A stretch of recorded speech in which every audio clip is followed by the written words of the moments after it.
Here we have a 2007 Larson. Pretty nice boat. Customer just bought it. You know, probably got a pretty good deal on it.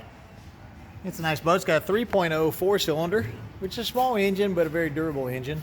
And he had a bent propeller shaft. So we replaced the propeller shaft, and we had some a lot of fishing line around that other shaft too. So we had some water in the gear oil. Now we went ahead and replaced the gear shaft. That's a brand new shaft.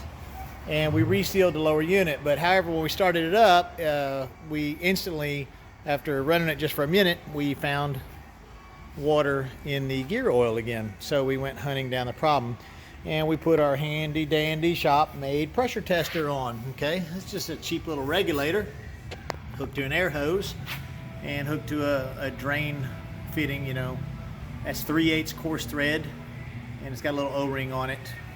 And we've aired this thing up, let's see, to about 20 psi. Okay, and we could probably take it up to about 30. This is an Alpha 1 Generation 2 drive, identifiable by the bolts right here on the outside. And when we remove this upper gearbox, we instantly noticed a problem, and we see some rubbing around here on this yoke for this U-joints and the U-joints age. But we see a broken piece here, and this is actually the internal part of the gimbal bearing inside the boat, and it's come apart. So upon a little further inspection, we go over here to the boat, and we can see the gimbal bearing is torn up, and the pieces to the bearing are laying down in the bottom of the bellows, including some ball bearings, which is down there on the bottom right. The bellows looks in pretty poor condition too, so we know the bellows probably failed and water was going into this, and that's what caused the bearing to fail. Now when we replace that bearing, we're going to put a sealed bearing, and it's no longer going to have this grease fitting, so it can't suck water in through that grease fitting. Okay, so in this one's case, we needed to pressure test it to find out where we were getting a leak, water and what have you. And Kenneth over here is going to get our handy dandy spray bottle.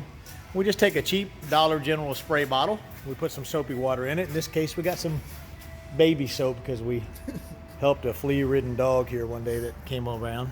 And we look down here. Of course, we've already replaced the seals to the shift shaft. And this is our main drive shaft coming in from our lower unit, going up into the upper gearbox, right up in there. And there's a little bit of oil around that just from us taking it apart and putting it together, because it will drain the oil if you pull that off of there. And we've sprayed around here, of course, on our drain plugs and vent plugs and things like that. You know, those obvious areas like that plug and the one at the bottom, they're fine.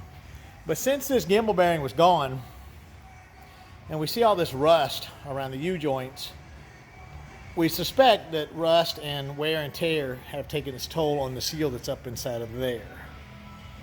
And Kenneth right now is going to spray some water in there while we got 20 pounds of pressure on it. And get it right on that seal. There we go. That's good.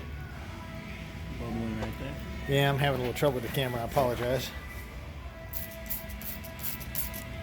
And this is, yeah, there you go. You can see it bubbling out. Spray it again now. They got a little better focus. That's good. Bubbling up. Let's do that one more time. It's a tough spot to video. I apologize. Don't squirt it so hard, just squirt gently. Anyway, you can see it's bubbling out of there.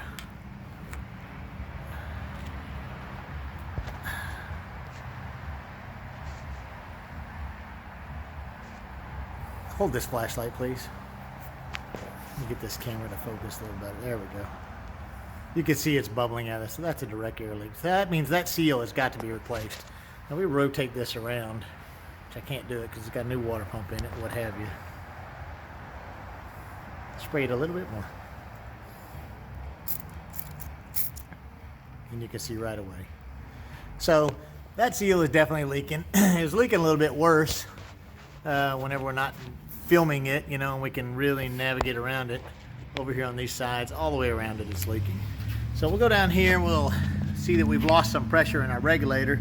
So we're going to raise this regulator back up, get it to,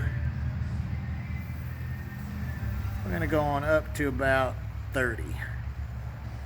And these have a plastic carrier underneath the water pump.